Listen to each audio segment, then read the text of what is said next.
आं बड' राइटार्स एकाडेमिनि गाहाय नेहाथारि आनन्दराम औवारि एक्चुअली थांनाय जितु 2000 मायथाइनि जितु 27 जानुवारि जितु थामथि बर' आखर जालांबाय बिनि सायाव जों जोबोद गोजोननाय मोन्दोंमोन। नाथाय जों जेब्ला सुक्ति जानायनि जितु माबाखौ दफाफोरखौ नुबाय बेखौ लानानै जों जोबोद संखिनाय फैदों। ओमफ्राय थेवब्लाबो जों ओरै सानदोंमोन जे दा बेखौ लानानै जोंनि गेजेराव जों गोबां गालाय गुजाय फैदों। खिन्थु जों सानो जे बे गालाय गुजाया जुदि मोनसे जानाय नङामोन जुदिहाय बिटिसि सुक्तिखौ बे थामथि सुक्तिखौ जुदि जोंनि आगोलनि जितु बिटिसि एलेखानि जितु एरिया बे जुदि एसेबो खहा जायाजासे माने सानजाहा गहपुरखौ लाफानानै सिमुलुगुरिसिम जुदि फोलावनायमोनब्ला बेवहाय थारैनो जोंनि गेजेराव जेबो हेंथा गैयामोन। खिन्थु दा नुनो मोन्दों एक्चुअलि दा जोंनि बिटिसि एलेखाखौ जितु 6 सिडिउल आगुनि मोनखानाय बेखौ दानख'नानै गोबां गामि गोबां हयथ' माबाखौ दाननानै दा बेबायदि मोनसे बिटिआरखौ दाफिननाय बाथ्रा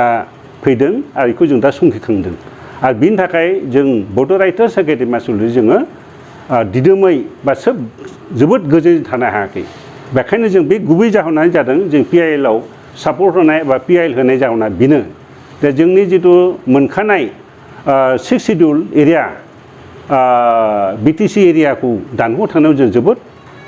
दुखु मोनदों। आं बे बिथिङाव बुंनो थांदों आसलथे बे मोनसे मा होनो बेखौ इउनिटारि सिस्टेम जायखौनो असमियाव एकिक नियम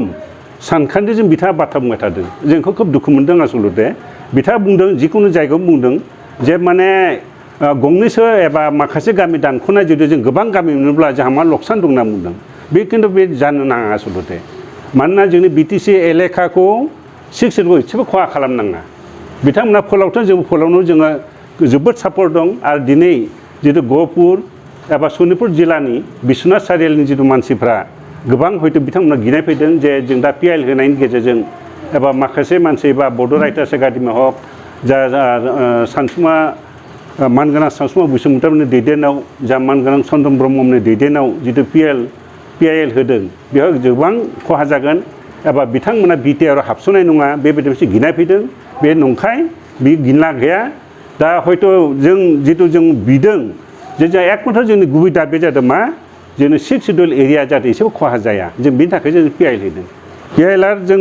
बिखेखयै जा आं धाराखौ बुंनो थांथ'ला बेनि जे दफाफोरखौ बुंनो थांला गुबैयै दा जितु जों नुनो मोन्दों माखासे जोंनाव मोनसे माफोरखौ दानख'दों गोहोफोरखौ आं बेफोरखौ सिगाङाव दफाखौ आं मोनसे टन बुंनो थांला। आरो जोंनि जितु एलेकायाव दानख' थांनायावनो जों गुबैयै जों पिआइएल होनायाव जों सापर्ट खालामदों। आरो बेखिनि आं मोनसे बाथ्रा बुंनो थांनो नागिरदों जे थांनाय 16 जानुवारियाव 2021नि CITआव जेब्ला मोनसे जथुम्मा जदोंमोन बिटिआर सरकारनि हांख्रायनायाव बै समाव जोंनि मानगोनां दानि जितु मिनिस्टार उरखाव गोरा ब्रह्मआ मोनसे बाथ्रा बुंदोंमोन जे जुदि गंसे गंनै गामि दाननायाव जोंहा जेबो आपत्ति गैया होनना बुंदोंमोन। बै समाव उरखाव गोरा ब्रह्मआ मानगोनां उरखाव गोरा ब्रह्मआ बेबायदि बाथ्रा बुंदोंमोन। नाथाय बिथाङा बुंदोंमोन जुदिहाय जे गोबां गामि दानख'योब्ला टाउन सहर दानख'योब्ला नाथाय जों जना थाया जों आन्दलन खालामनांगोन साफ्रोमबो आन्दलन ओंखारबोनांगोन होनना बुंदों। दा बिदिब्ला बे बिथाङा बुंनाय बाथ्राजों दिनै बड' राइटार्स एकाडेमिया जे बा मोनसे पिआइएल होनायाव सापर्ट होदों बा जोंनि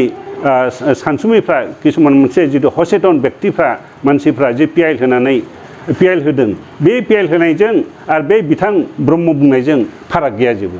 खारन बिथाङा जितु आन्दलननि बाथ्रा बुंखादों आन्दलन खालामनांगोन होननानै अब्ला बे पिआइएल होनायाबो मोनसे आन्दलननि हाबाफारिखा आं बेबायदि बुंनो थाङो। बे खेथ्रआव नंगौ जे जोंनि बिथांमोना गुबै मेसेजखौ होआखै हयथ' बिथांमोना बिसोर खाबु मोनाखै जोंनि जितु बिटिसि एरियानि मानसि एबा नन बिटिसि हक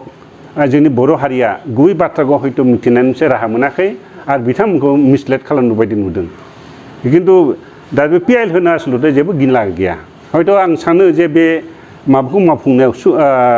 सुक्तिनि दफाफोरखौ मावफुंनायाव हयथ' एसे गोबाव जानो हागौ पिआइएल होनायाव खिन्थु बियो जेबो खहा जाया। दा जों लुबैदों एक्चुअलि दे जाहाथे जोंनि बिटिसि एरिया एसेबो खहा जाया जों फोलावनायखौ जों 100% जों मदद दं आरो जों बेवहाय जोङो फुलि जों सापर्ट खालामगोन।